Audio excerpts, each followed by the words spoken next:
नमस्कार, प्रणाम। मैं दमन तिवारी हूँ और स्वागत करता हूँ आप सभी का अधिवक्ता महोदय में। हम लोग इस समय बात कर रहे हैं लखनऊ विश्वविद्यालय के LLB 3 ईयर्स 5 ईयर्स कोर्स को लेकर के। और जो आपके पेपर सेमेस्टर के हो रहे हैं उनके जो इम्पोर्टेंट टॉपिक्स हैं उनके वो अहम बिंदु, जहाँ से हम सवालों के पाने की सबसे ज़्यादा उम्मीद रखते हैं, जहाँ पे प्रबल संभावना है आपके सवाल आने की, उन टॉपिक को लेकर के हम बात कर रहे हैं। और आज के अपने इस वीडियो में हम बात करेंगे 3 ईयर्स के जो 5th सेमेस्टर में CRPC का जो आपका पेपर है उसके बारे में, कि वहाँ से आपके लिए कौन से टॉपिक जो हैं वो इंपॉर्टेंट हैं। तो मैं पहले आपको सिलेबस आपने देखा ही होगा। पहली यूनिट आपकी इंट्रोडक्शन की, जिसमें आपको CRPC के फंडामेंटल से इंट्रोड्यूस कराया जाता है। जो ऑब्जेक्ट है, स्कोप है, एक्सटेंट है CRPC का, डेफिनीशंस हैं, पूरी डेफिनीशन क्लॉज दी हुई है। और जो क्रिमिनल कोड का जो कॉन्स्टिट्यूशन है, कॉन्स्टिट्यूशन से मेरा मतलब है कि जो कोर्ट्स सेशन कोर्ट के नीचे, सिविल कोर्ट नहीं, जो सेशन कोर्ट के नीचे सारी के कोर्ट हैं, JM first class, JM second class, JM first class से लेकर के ACJM, CJM और असिस्टेंट एडिशनल सेशन जज और उसके ऊपर सेशन जज। तो ये जो पूरी की पूरी हायरार्की है, उनका जो कॉन्स्टिट्यूशन है, उनका जो गठन है, court of session, court of magistrate जो है, उनकी जो पावर्स हैं, उनकी जो पीनल पावर्स हैं, उनको लेकर के आपकी पहली यूनिट है। दूसरी यूनिट में आपका जो शुरू होता है प्रोविजन फॉर इन्वेस्टिगेशन से, और आपका पहला टॉपिक अरेस्ट से है, मतलब 41 ऑनवर्ड्स। उसके बाद प्रोसेस टू कंपेल अपीयरेंस, कैसे आप जो लोगों को बुलाने के लिए समन भेजेंगे, कैसे आप लोगों को बुलाने के लिए वारंट भेजेंगे। उसके बाद इन्फॉर्मेशन टू पुलिस है, जिसमें आप FIR जिसको बोलते हैं, NCR जिसको बोलते हैं, कैसे आप पुलिस को सूचना देंगे किसी भी अपराध की, वो कॉग्निजेबल है, नॉन कॉग्निजेबल है इसकी। और आपके सूचना देने के बाद पुलिस कैसे उसमें इन्वेस्टिगेट करेगी, क्योंकि इन्वेस्टिगेशन का जो काम है वो हमेशा पुलिस ऑफिसर करता है, इंक्वायरी का जो काम है हमेशा मजिस्ट्रेट करता है, कोर्ट ऑफ लॉ करती है। तो वो चीज़ है। उसके बाद पुलिस के काम करने के बाद जो आपकी तीसरी यूनिट है वो आपके मजिस्ट्रेट के यहाँ पे जो प्रक्रिया होने वाली है उसके बारे में बताती है। और पहली चीज़ है कि jurisdiction of criminal courts in inquire and arrest, कि जो इंक्वायरी करने में और अरेस्ट करने में क्रिमिनल कोर्ट का ज्यूरिसडिक्शन कैसे डिसाइड होगा, उसके बारे में जो फंडामेंटल्स हैं वो हैं। अगली चीज़ आपकी है कि कैसे मजिस्ट्रेट इनिशिएशन करेगा, शुरुआत करेगा प्रोसीडिंग की, कैसे उसका कॉग्निजेंस लेगा 190 से, और जो मजिस्ट्रेट को कंप्लेन दी जाती है और कैसे प्रोसीडिंग कमेंस की जाती है, कैसे उसकी शुरुआत होती है। और जो आपकी 4th यूनिट है वो पब्लिक ऑर्डर को मेंटेन करने से रिलेटेड है, और जो मेंटेनेंस या कहें एलिमनी जिसको बोलते हैं 125 CRPC वाली बात, तो उससे रिलेटेड है। एक एक करके हम लोग अगर हम आपके सवालों की बात कर ले, तो फेयर ट्रायल खूब पूछा गया है कि कैसे CRPC में ये चीज़ कही जाएगी कि फेयर ट्रायल हुआ। फेयर ट्रायल का मतलब कि कैसे ये माना जाए कि जो विचारण हुआ वो सही था। और सवाल किसी भी प्रकार से बन सकता है, CRPC के ऑब्जेक्ट को लेकर के वहाँ से उस चीज़ को कनेक्ट किया जा सकता है। तो आप पहला सवाल जो भी आप तैयार करके जाएंगे वो CRPC के, चूँकि जो उसका ऑब्जेक्ट था वो CRPC का ऑब्जेक्ट ही था कि फेयर ट्रायल हो, तो फेयर ट्रायल से संबंधित आपका एक सवाल बनता है। उसके बाद जो दूसरा सवाल बनता है कि जो कॉन्स्टिट्यूशन है क्रिमिनल कोर्ट का, कोर्ट ऑफ सेशन का और कोर्ट ऑफ जुडिशियल मजिस्ट्रेट का, आपसे ऐसे पूछा सकता है कि CJM कोर्ट के बारे में बताइए, CJM कोर्ट के गठन के बारे में बताइए, उसकी शक्तियाँ बताइए। या आपसे पूछा जा सकता है कि सेशन कोर्ट के बारे में बताइए और सेशन कोर्ट की कॉन्स्टिट्यूशन के बारे में बताइए, उसकी शक्तियों के बारे में बताइए। तो आप JM से लेकर के ऊपर सेशन जज तक की एक हायरार्की को तैयार करके रखिए और उसके सामने डैश लगा करके लिखिए कि उसके पास कितनी पावर है। 1 साल की सजा कौन दे सकता है, 3 साल की, 7 साल की और 10 साल की, आजीवन कारावास, डेथ सेंटेंस, ऐसे करके एक हायरार्की बना करके रखिए। तो आपको ज़्यादा मुश्किल नहीं होगी। आपसे चाहे सेशन कोड पूछा जाए, वैसे काफ़ी पूछा गया है, तो सेशन कोड पूछा गया है या CJM कोड के बारे में पूछा गया है। तो पहला सवाल आपका फेयर ट्रायल से, ऑब्जेक्ट से। दूसरा सवाल आपका जो चीफ जुडिशियल मजिस्ट्रेट की कोर्ट है, सेशन कोर्ट है, उसके गठन को लेकर के, उसके क्षेत्राधिकार को लेकर के और उसकी शक्तियों को लेकर के। उसके बाद जो आपका तीसरा सवाल है वो आपका 41A, अरेस्ट जो है, अरेस्ट विदाउट वारंट।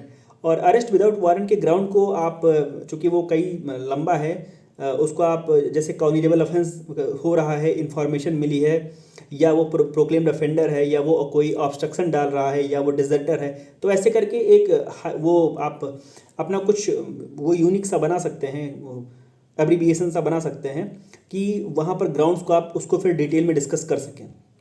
तो ये वाला सवाल कि अरेस्ट विदाउट वारंट कैसे हो सकता है। अच्छा, कभी कभी क्या हुआ, AB करके पूछ लिया गया है कि अरेस्ट बाई मजिस्ट्रेट बताइए, अरेस्ट बाई प्राइवेट पर्सन बताइए। तो 41 से 44 तक कायदे से पढ़िए। अच्छा, 46 में अरेस्ट की जो मेथड है 46 में, वो कभी कभी जोड़ करके पूछी गई है, या सवालों का जो पूछे जाने का पैटर्न सबसे ज़्यादा रहा है वो सीधे सीधे पूछा गया है कि अरेस्ट विदाउट वारंट बताइए। कब पुलिस अधिकारी जो है वो किसी को, या कोई भी किसी को विदाउट वारंट गिरफ्तार कर सकता है, ये सबसे सामान्य सवाल है। इसको टेक्निकल किया जाए तो अरेस्ट विदाउट वारंट पूछ करके उसमें साथ में पूछ लिया जाए कि गिरफ्तार व्यक्ति के अधिकार क्या हैं, राइट्स क्या हैं। या उसमें टेक्निकल करने के लिए पूछ लिया जाए कि ये बताइए कि क्या मजिस्ट्रेट किसी को गिरफ्तार कर सकता है, क्या प्राइवेट पर्सन किसी को गिरफ्तार कर सकता है। तो आपको 41A 44 46 इन सब के बारे में आपको रेफरेंस देना पड़ेगा। ये आपसे पूछा जा सकता है कि क्या महिलाओं के जो गिरफ्तारी के नियम है उसमें और सामान्य आदमी के गिरफ्तारी के नियम में कोई अंतर है। ऐसे करके सवाल आपसे अरेस्ट का पूछा जा सकता है। ये आपके लिए बहुत इंपॉर्टेंट टॉपिक है। उसके बाद हम लोग आते हैं जो सर्च और सीजर पे। सर्च और सीजर के जो रेलिवेंट प्रोविजन हैं, सर्च और सीजर को लेकर के जो कहें तो हिंदी में बोले तो जो सुसंगत प्रावधान हैं उनको आप जरूर पढ़ करके जाइए, वहाँ से सवाल आने की उम्मीद खूब रहती है।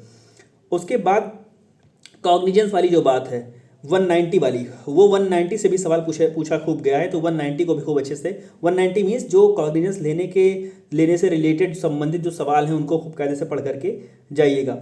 उसके बाद आप 125 सीआरपीसी आपके लिए बहुत ज़रूरी है। और 125 सीआरपीसी जब आप पढ़ रहे हैं तो किसी एक खास चीज़ को मत पढ़िए कि केवल वाइफ का, आप वाइफ का, बच्चों का, वृद्ध माता पिता का, सबका मेंटेनेंस पढ़िए। उसमें केस लॉज पढ़िए। पिछले अपने फर्स्ट ईयर में आपने फैमिली लॉ में हिंदू लॉ वाले पोर्शन में मेंटेनेंस जहाँ पढ़ा होगा, गार्जियनशिप एंड मेंटेनेंस एक्ट पढ़ा होगा, तो वहाँ पे आपको कुछ केस लॉज मिले होंगे। तो वहाँ पे आपको मेंटेनेंस वाला अगर केस लिखने को उस समय आपको याद रह जाता है, अगर आप केस लिख देते हैं तो आपका सवाल जो है बहुत मजबूत हो जाता है। और उसके बाद जो मेंटेनेंस ऑफ पब्लिक ऑर्डर है, मेंटेनेंस ऑफ पब्लिक ऑर्डर से भी सवाल बनने की काफ़ी उम्मीद रहती है। तो उस मेंटेनेंस ऑफ पब्लिक ऑर्डर को भी आप खूब अच्छे से तैयार करके जाइएगा। इसके बाद हम अगर देखें तो फेयर ट्रायल का सवाल, मजिस्ट्रेट कोर्ट की पावर का सवाल, अरेस्ट वाला सवाल, एफआईआर में आपको एफआईआर भी देखनी है कि एफआईआर क्या, जैसे कभी कभी सवाल पूछा गया है कि क्या एफआईआर किसी अपराध का एक मूल साक्ष्य है, मजबूत साक्ष्य है, या एफआईआर किसको दी जाती है, एफआईआर करने की प्रक्रिया बताइए। एफआईआर का जो प्रोविज़न है, एफआईआर के सारे जो सेक्शन उससे रिलेटेड सेक्शन है उसको आप कायदे से पढ़ करके जाइए। और कॉग्निजेंस वाली बात हो गई और पब्लिक ऑर्डर ट्रैंक्विलिटी वाली बात हो गई। तो इतनी ये जो आपके टॉपिक हैं इनसे सवाल पिछले वर्षों में खूब पूछे गए हैं। और उम्मीद है कि चीज़ों को टेक्निकल थोड़ा सा कर दिया जाए या चीज़ों को थोड़ा आसान कर दिया जाए तो भी सवाल जो आने की उम्मीद है, जो आने की संभावना है, वो इन्हीं सारे टॉपिक से है। तो ढेर सारी शुभकामनाएं आप सभी को। और प्रयास करिए कि शुरुआत में आपसे पूछा गया मेंटेनेंस ऑफ पब्लिक ट्रैंक्विलिटी, अब आप सीधे मेंटेनेंस ऑफ पब्लिक ट्रैंक्विलिटी में अपनी भाषा में कुछ भी लिखे जा रहे हैं या सीधे आप केस लॉ लिखना शुरू कर दिए, वो उससे बेहतर है कि आप सबसे पहले वहाँ पर प्रोविज़न लिखिए। सबसे पहले लिखिए कि ये सीआरपीसी के किस सेक्शन में है।